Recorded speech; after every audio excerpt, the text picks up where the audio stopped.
Welcome back to Inside Politics. Our guest today is John Ray Clemmons. He's a Nashville state representative, also going to be a candidate for mayor coming up in August.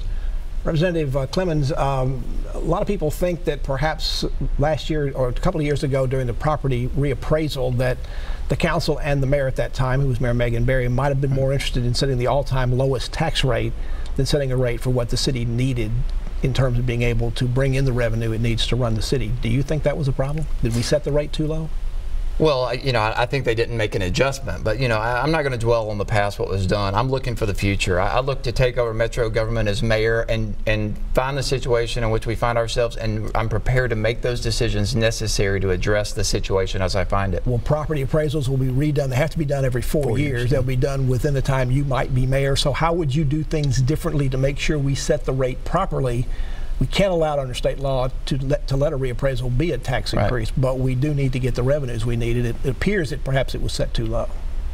Well, we'll address that at the appropriate time. We do it every 4 years. I'll be prepared to tackle that at that time. And again, I'll be prepared to make the tough decisions necessary to make sure that our schools have the resources they need to succeed, that we can keep our word to the people of Nashville. Well, going back to the debt, one of the problems was we refinanced a couple of years ago, and that lowered our immediate amount of debt we had to pay back, but that continues to rise up. I know you don't want to look back in the past, but what are we going to do now that it's becoming, are you going to raise taxes in order to cover that debt? Do you look for something, do you just really cut back on any future programs? How do you handle debt?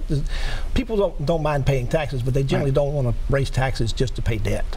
Yes, and people expect to have good services, and they fairly expect to have good government. Like I said, I would go back and take a look at and make sure that each and every department in the city is being run cost efficiently and effectively. We need to ensure the people of Nashville that we're having good government before we make any decisions. And once we do that and evaluate where we stand at that given time, then we will do whatever is necessary to make sure that our vital government programs are funded, that our schools have the resources they need, and that we're addressing the transportation and affordable housing issues facing the city. Any ideas of what areas that you might look for duplication or waste? The whole idea of Metro government when it was combined city and county government was to find places and get rid of duplication and waste. Do you still think we have a lot? Are we talking about a significant amount of money that might be saved? Well, I don't know that right now, not knowing, being privy to all the facts and having access to the departments, but we will definitely take a look at that. We'll surround ourselves with the right people. If we need to make changes in Metro government, then we'll certainly do that. Well, the state budget and the city budget, they're not always the same services, but you understand government. What areas do you think you might find some savings? Well, we don't know that. We'll take a look at it. There's a lot of Metro departments. Metro government is large, as you know. I've been working in state government. We have a much larger budget.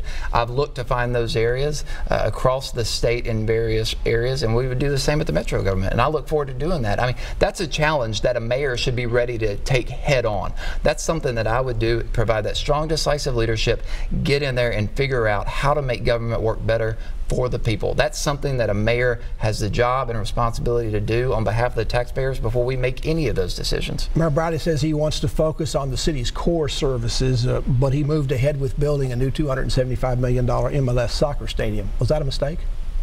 Well, there's a lot of controversy surrounding that issue. As far as soccer goes, I'm in favor of anything that brings positive national attention to the city of Nashville. I think we've seen that professional sports in this town have done great things for our city. The part of that is the issues with that deal. I would address the openness and accountability or increased transparency with those types of deals. And also, if we're going to start giving away land, or we have surplus land in Metro government, I would like that be considered for affordable housing first and foremost before we start giving land away in this city. But the current fairgrounds already belong to the city. Would you suggest the fairgrounds be used for affordable housing rather than as for the fairgrounds if they're going to give away parts of it? Now they've made the decision to develop that 10 acres of property. So if they were going to set that 10 acres aside, then I think affordable housing would have been a more appropriate use of that. I served on the fair board once upon a time, and I understand and appreciate the value of that state fairgrounds and that property and the way it was given to us from the state of Tennessee. If you're elected mayor, will you continue to support the MLS Stadium project? You think you're going to go forward with it? And what about the 10 acres? You still going to honor that commitment the city has made for the 10 acres to be developed by the developers of the stadium? Well, I think any promises that have been made by the city of Nashville need to be kept. I would keep any promises and wouldn't renege on any deals that have already been signed by previous mayors or administrations. We will move ahead as necessary, but you know, anything we can take a look at that is still on the table. My priorities are addressing transportation, education, and affordable housing. If anything is on the table, we will look at those issues first and foremost. You said you're not running against Mayor David Briley, but do you expect it to be a larger race than just you and him? Do you expect other folks to get into the race?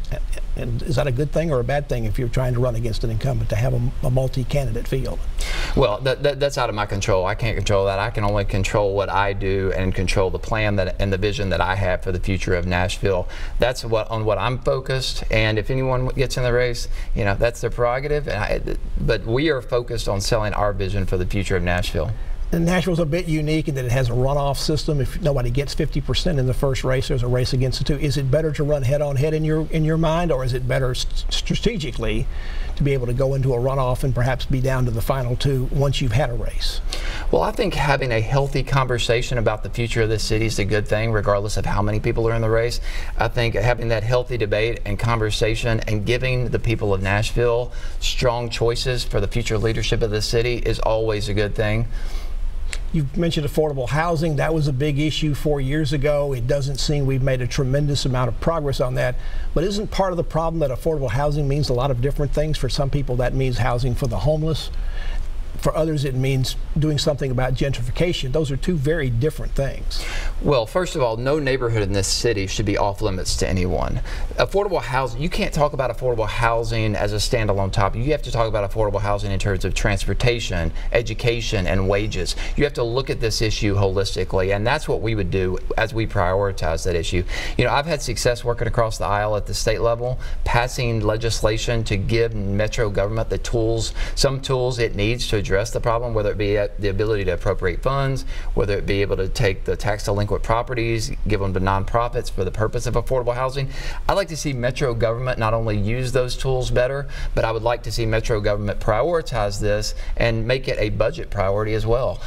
John Ray Clemmons is our guest. He's a state representative from West Nashville. He's also a candidate for mayor coming up August 1st in our election for mayor.